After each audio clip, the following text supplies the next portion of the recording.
देना चाहिए। मेरा मानना है जो निज़ाम जम्मू कश्मीर में शुरू से कईयों की रोजी रोटी का साधन था, उनका आपने क्या सोचा? आज आप मीडिया में काम कर रहे हैं, बहुत अच्छा काम कर रहे हैं, हार्ड वर्क कर रहे हैं, सुबह उठ के आते हैं। कल को सरकार या फिर इंफॉर्मेशन टेक्नोलॉजी को ऐसा सिस्टम ले आए कि यहाँ एक व्यक्ति सारा काम करेगा तो बाकियों को खैर दे देंगे। सरकार को सबका ध्यान रखना है। ट्रांसपोर्ट जम्मू कश्मीर की इकोनॉमिक स्थिति की बैकबोन रही है, हमेशा रही है। मैं इस काम से वाबस्ता हूँ, मुझे पता है ना।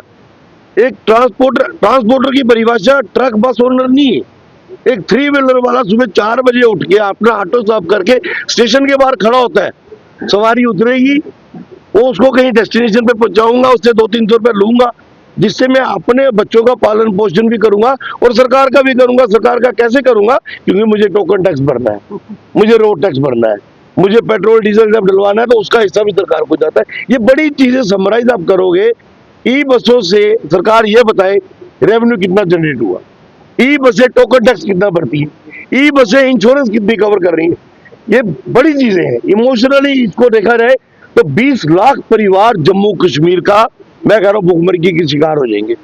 या तो आप उनको अल्टरनेटिव दे दो, भैया ई बस आ गई है, अब आप ये ई रिक्शा ये बंद कर दो रिक्शे वगैरह, तो हम आपको बोल देते हैं कि आप इसके ऊपर ड्राइवरी कर लो, कंडक्टरी कर लो।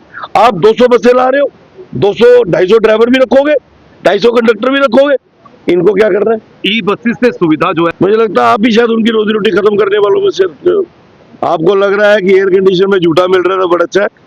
भैया सबका सोचो, मैं आपको अभी बता रहा हूँ, आप मीडिया के लोग हो, इसको कभी उनके घरों में जाके देख लेना एक रिक्शे वाले के बच्चे की।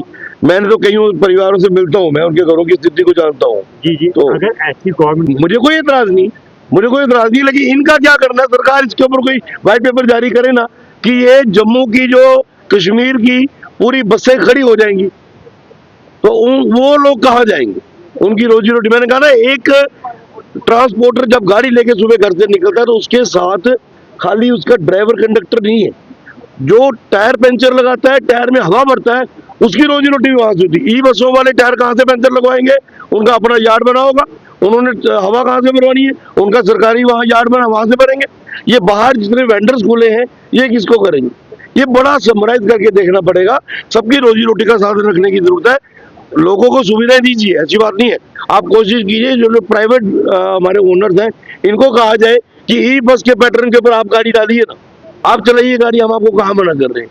और ई बस में जो सवारी है उसको सरकार कौन सा फ्री में ढो रही है? ठीक है, महिलाओं को लेके इन्होंने किया है, उसमें भी हमारे ट्रांसपोर्ट मिनिस्टर साहब गा के बता रहे हैं इतने करोड़ का घाटा, इतने करोड़ का घाटा। अगर घाटे इनके बता रहे हो तो घाटा वो जो ट्रांसपोर्टर्स की वजह से पड़ रहा है वो क्यों नहीं बता रहे आप? जिनकी रोजी रोटी खत्म हो रही है वो क्यों नहीं बता रहे हो? तो मुझे लगता है कि ऑन ह्यूमैनिटेरियन ग्राउंड सबका साधन जीवन का चले, ये सरकार को सोचना चाहिए। Thank you.